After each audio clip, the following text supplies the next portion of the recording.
Bonjour, j'espère que tu vas bien et je te souhaite la bienvenue dans cette troisième capsule portant sur la philosophie. Je te propose de poursuivre notre découverte de l'épicurisme et pour cela nous allons nous intéresser au sens, donc ça veut dire à l'ouïe, l'odorat, etc., vu par les épicuriens. Et pour cela nous allons analyser ensemble un petit extrait que voici. Il nous est très facile d'expliquer par la raison pourquoi le feu de la foudre pénètre mieux les corps que la flamme qui s'élance de nos torches terrestres. Alors dans cette première phrase, j'aimerais déjà souligner un élément important, c'est celui de la raison. Je te rappelle que pour le philosophe, il est question toujours de raisonnement, donc il faut un raisonnement logique. Et donc c'est ce que va faire ici Lucrèce, puisqu'on est dans un extrait du De Rerum Natura encore une fois. Il va chercher à expliquer pourquoi, par exemple, la foudre pénètre mieux les corps. Alors, la foudre qui pénètre les corps, tu peux avoir comme image ici le fait par exemple que quand la foudre tombe, elle peut casser un arbre quelque part. Tu as peut-être cette image d'un arbre qui a été touché par la foudre. Et donc il nous dit ici que la foudre pénètre mieux les corps que la flamme des torches terrestres, donc des torches qui sont fabriquées par les humains. On peut dire en effet que la flamme céleste, alors la flamme céleste ici, ça désigne la foudre. Les anciens considéraient que la foudre était une forme de flamme, donc une flamme qui serait liée au ciel. Donc on peut dire en effet que la flamme céleste, plus subtile par l'extrême petitesse de ses éléments, peut traverser des pores qui ne s'ouvriraient point à notre flamme née du bois et produite par la torche. Alors tu vois ici, dans cet extrait, ce qui est intéressant, c'est que on nous dit que la flamme céleste, donc la foudre, elle serait constituée par des éléments qui sont petits et qui sont subtils. Alors ici, subtil, c'est pas dans le sens être intelligent, mais c'est bien dans le sens d'être particulièrement fin, fin, donc de petite taille. Et donc, comme la foudre est faite par des éléments plus petits, elle peut quelque part s'immiscer là où une flamme faite d'éléments plus gros ne pourrait pas passer. Et donc, je te rappelle ici l'idée, c'est que dans l'univers, il y a des atomes et il y a du vide. Et quelque part, même si les atomes sont assemblés ensemble, entre les atomes, il y a du vide. Ce qui, au final, est assez proche de la réalité. La corde ne laisse passer la lumière tandis qu'elle renvoie la pluie. C'est parce que les atomes de la lumière sont plus petits que ceux dont se forme la liqueur nourricière des eaux. Alors ici, quand on parle de corne, c'est le fait d'avoir une corde qu'on aurait retirée à un animal. En fait, la corde, quand elle est évidée, on peut voir la lumière. Elle n'est pas transparente, mais elle est translucide, donc la lumière passe légèrement au travers. Et donc, il y a l'idée ici que la lumière, elle aussi, elle est faite d'atomes qui sont plus petits. Donc on a des atomes qui sont petits, et tu vois que du coup, la lumière, c'est aussi de la matière pour les épicuriens. Donc ces atomes sont plus petits que l'eau, et du coup, l'eau ne peut pas passer au travers d'une corne. Ajoute à cela que le lait et le miel laissent dans la bouche une sensation qui flatte la langue. Qui flatte la langue, donc ça veut dire qui fait plaisir à la langue, qui est agréable. Tandis que l'absinthe amère, la sauvage centaurée ont une saveur qui nous fait faire la grimace. Si bien que facilement tu peux apprendre que ces choses qui peuvent toucher agréablement nos sens sont composées d'atomes ronds et légers, mais que par contre ceux qui paraissent amers et rudes, en toutes circonstances, sont composés d'atomes plus crochus, maintenus noués entre eux, et qu'à cause de cela, ils ont l'habitude de détruire les voies vers nos sens et de percer notre corps à leur entrée. Alors ici tu vois, on a une autre idée, donc on avait avant qu'il y avait des atomes petits et des atomes plus épais, plus gros, et la deuxième idée, c'est ici celle d'avoir des atomes qui sont légers et ronds, en opposition à des atomes qui sont plus crochus. Et donc, la sensation que nous pouvons avoir quand on mange, quand on boit quelque chose, le fait que c'est agréable ou pas, c'est lié justement à cette légèreté et à cette rondeur. À l'inverse, ce qui sera désagréable, sera plus crochu et va éventuellement venir blesser notre corps et blesser nos sens en rentrant dans notre corps. Donc il y a l'idée ici que si je mange quelque chose, je le fais rentrer dans mon corps. Si j'ai quelque chose de rond, ça va bien passer. Alors que si j'ai quelque chose de crochu, les atomes crochus vont venir interagir avec le corps et venir éventuellement le blesser. Donc dans cet extrait, on nous parle d'un premier sens qui est le goût. Alors je te propose de passer à la suite de l'extrait pour évoquer les autres sens. Ne va pas croire que le grincement aigu de la scie soit dû à des atomes aussi polis que les accents mélodieux éveillés sur la lyre par les musiciens aux doigts agiles.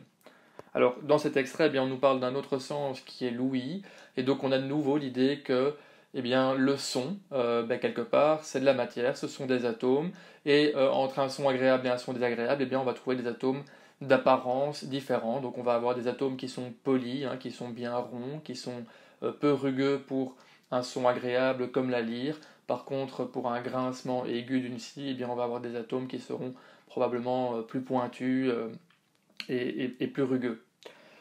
Ne t'imagine pas non plus que des éléments de même forme entrent dans nos narines près d'un bûcher, où se consument des cadavres fétides, ou près de la Seine qu'on vient d'arroser de safran de Cilicie, ou encore devant un hôtel où brûlent des parfums d'Arabie.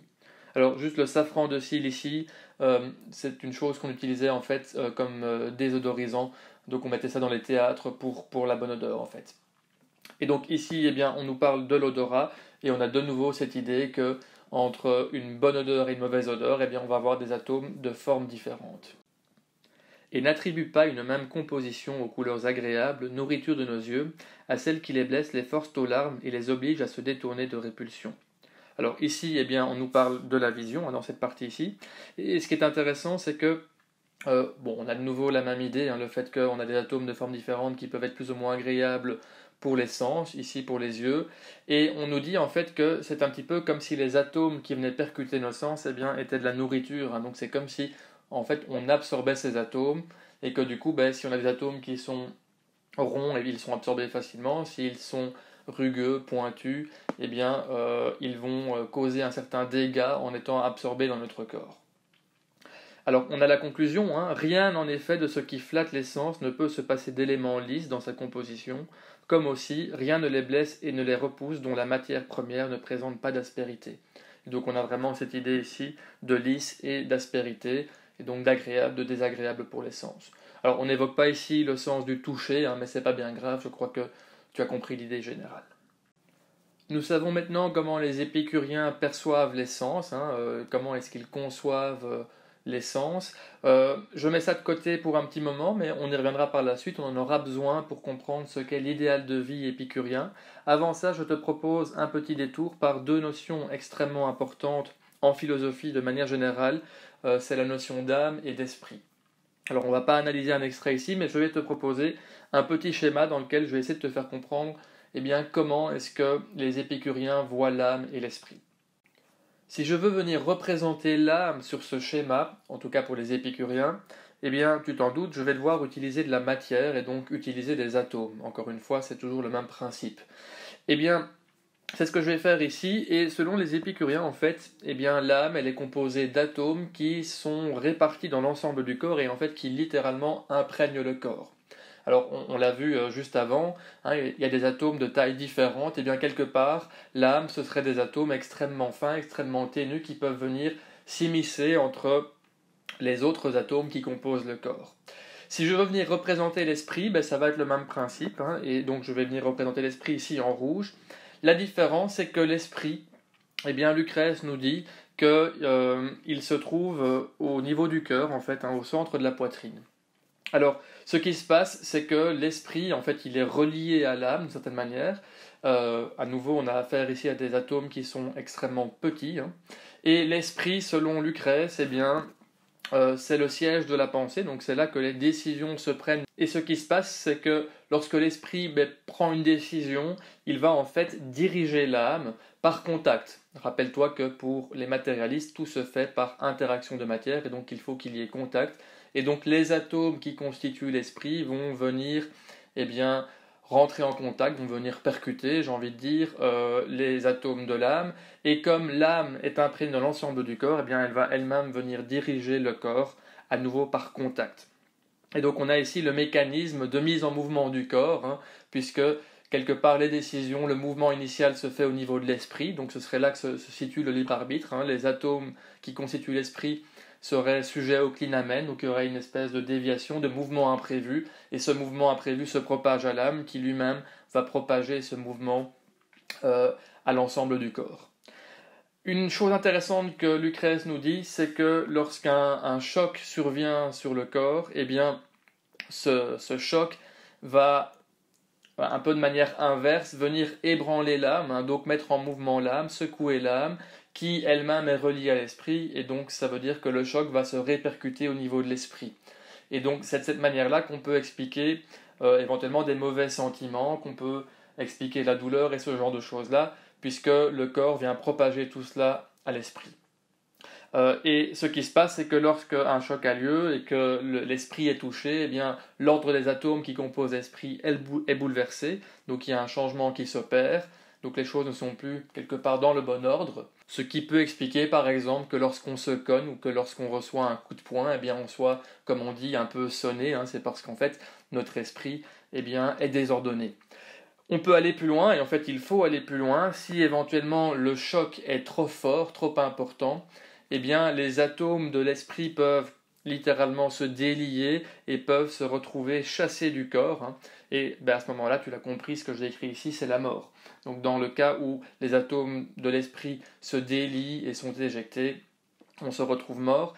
Ce qui est intéressant, bon c'est un petit peu triste de parler de ça, mais ce qui est intéressant, c'est que selon les épicuriens, tu vois, eh bien, notre âme est faite d'atomes, c'est un assemblage d'atomes. Quand on meurt, cet assemblage se défait, donc les atomes persistent, ils continuent à exister. On a vu, les atomes sont éternels, mais notre âme, notre esprit va se décomposer.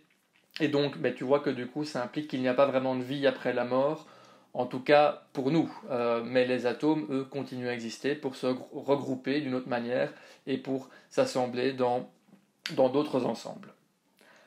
Alors, arrivé à ce stade, j'aimerais faire une petite synthèse temporaire pour un peu faire le bilan de ce qu'on a dit jusqu'à présent. La première chose, eh bien, c'est que pour l'épicurien, tout est matière. Ça, tu le sais, je l'ai répété suffisamment de fois. La deuxième chose, c'est que certains atomes, comme on vient de le voir, sont agréables à nos sens. Alors, ça peut paraître bête, ça peut paraître anecdotique, mais en fait, c'est vraiment essentiel dans la pensée épicurienne. De la même manière, c'est le revers de la médaille, eh bien d'autres atomes blessent nos sens, donc d'autres atomes sont désagréables. On vient de le dire, notre esprit est en contact direct, et quand je dis contact direct, c'est en fait un contact matériel, donc les choses se passent de manière matérielle, de manière physique. Notre esprit est en contact matériel avec notre corps, et donc avec nos sens. Donc ça, c'est ce que j'ai essayé de te faire comprendre ici.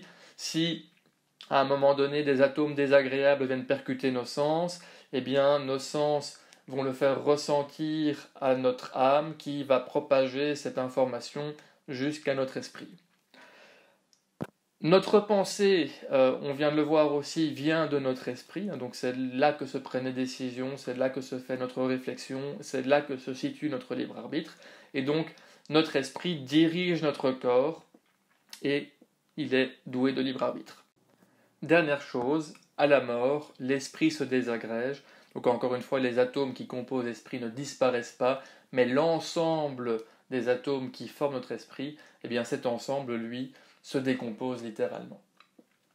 Alors, avec tout ceci, on a beaucoup discuté. En fait, on est dans une réflexion qui est presque plutôt scientifique. On essaie d'expliquer l'essence.